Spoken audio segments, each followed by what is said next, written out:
বাড়ি কই? বাড়ি কই? আমার বাড়ি হ্যাঁ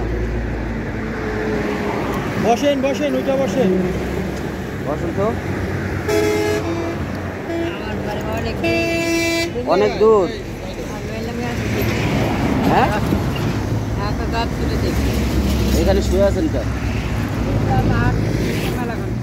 হ্যাঁ বাড়ি কই বাড়ি?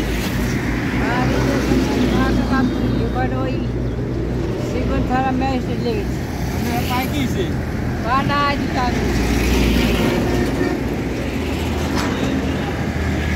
বাড়ি কি গাছ তুলে? আসতে বা গাড়ি রইলে আমাকে ওই ফ্ল্যাটে ঢুকতে দিলে না।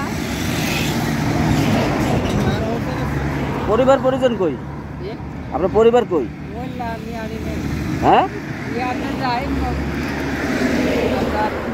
ইয়াতে যাই হন্ডাতে পিছনে। আপনার বাড়ি করে দিছে বাসার থেকে? কি বাসা থেকে বাড়ি করে দিছে? বাইর করে দেয় না, আমি চলে এলাম।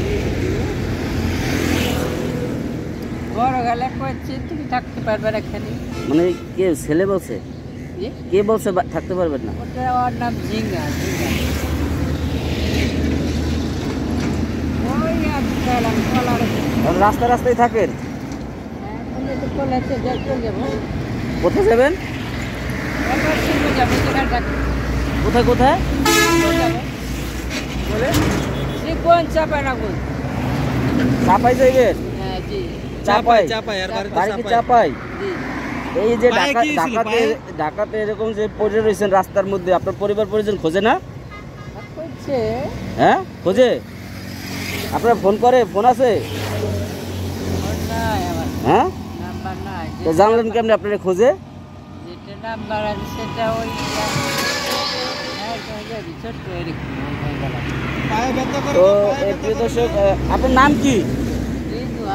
রেদওয়ান রেদওয়ান নামের এই লোকটি দেখছেন তো রাস্তার মধ্যে, এই যে হাইওয়ের পাশে যে শুয়ে আছে, এগুলো যাচ্ছিলাম। গাড়ির পিছনে গাড়ি আছে জোরে।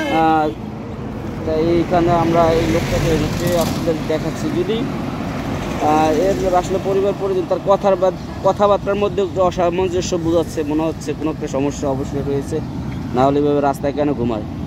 তো রেদওয়ান নামের এই লোকটিকে যদি কেউ চিনে থাকেন, তাহলে আমরা আসলে তাকে পেয়েছি হেমায়তপুরের এই হাইওয়ে রাস্তায়।